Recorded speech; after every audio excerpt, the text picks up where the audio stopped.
نحمده ونصلي على رسوله الكريم اما بعد فاعوذ باللہ من الشیطان الرجیم بسم اللہ الرحمن الرحیم۔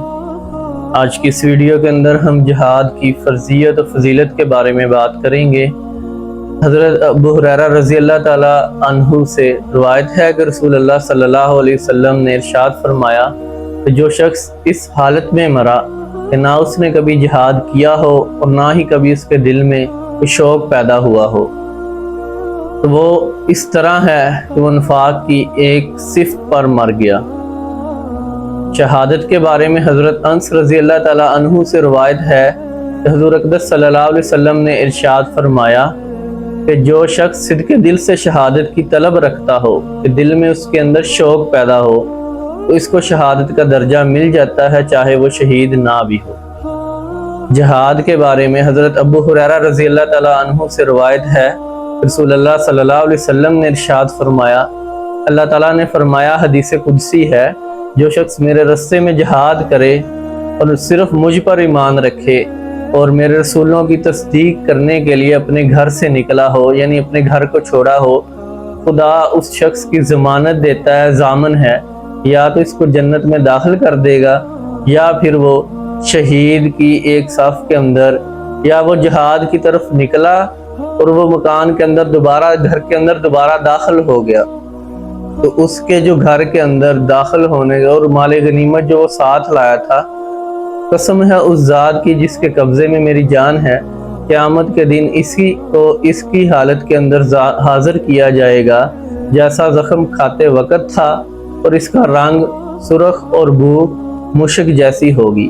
قسم ہے اس ذات کی جس کے قبضے میری جان ہے، اگر میں مسلمانوں پر گرانی محسوس نہ کرتا تو میں کسی لشکر سے جو جہاد کر رہا ہو پیچھے نہ بیٹھتا، نہ میں خود اتنی وسعت پاتا ہوں کہ سب سواری دوں، اور نہ مسلمانوں میں اتنی وسعت ہے اور نہ ان پر گراں ہے کہ میں جہاد کے لیے چلا جاؤں اور وہ مجھ سے پیچھے رہ جائیں۔ قسم ہے اس ذات کی جس کے قبضے میری جان ہے، بے شک میں تمنا رکھتا ہوں خدا کے راستے میں جہاد کروں اور شہید ہو جاؤں، پھر جہاد کروں پھر شہید ہو جاؤں، پھر جہاد کروں پھر شہید ہو جاؤں۔ ایسے آپ صلی اللہ علیہ وسلم نے 3 مرتبہ شہادت کی طلب فرمائی۔ حضرت جابر بن عتیق رضی اللہ تعالی عنہ سے ایک طویل حدیث میں روایت رسول اللہ صلی اللہ علیہ وسلم نے ارشاد فرمایا کہ تم لوگ شہید کس کو شمار کرتے ہو؟ تو عرض کیا گیا کہ خدا کے راستے میں جو قتل ہو جائے تو وہ شہید ہے۔ آپ نے فرمایا خدا کے راستے میں قتل ہونے کے علاوہ بھی 7 اور شہادتیں ہیں۔ نمبر 1 پہ آتی ہے مرض حیضہ کے اندر اگر کوئی مبتلا ہو اور اگر مر جائے تو وہ بھی کیا ہوگا؟ شہید کے رتبے پہ ہوگا۔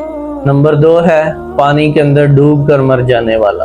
نمبر 3 ہے ذات الجنب، یعنی نمونیا کے اندر کوئی شخص نمونیا کے اندر مبتلا ہو اور وفات پا جائے وہ بھی شہادت کے مرتبے پر ہوگا۔ طاعون سے مرنے والا، مطلب کوئی بیماری جو آ رہی جیسے کرونا وغیرہ آئی تھی، وہ بھی کیا ہے؟ شہید کے مرتبے۔ جل کر مرنے والا۔ نمبر 6 پہ آتا ہے عمارت کے نیچے یا ملبے کے نیچے آ کر مرنے والا۔ نمبر 7 ہے وہ عورت جو بچے پیٹ میں رہنے دے اور پیدا نہ ہونے کی وجہ سے مر جائے تو وہ بھی کیا ہے؟ سب یہ سب 7 کے ساتھ شہادت کے رتبے کے اوپر فائز ہوں۔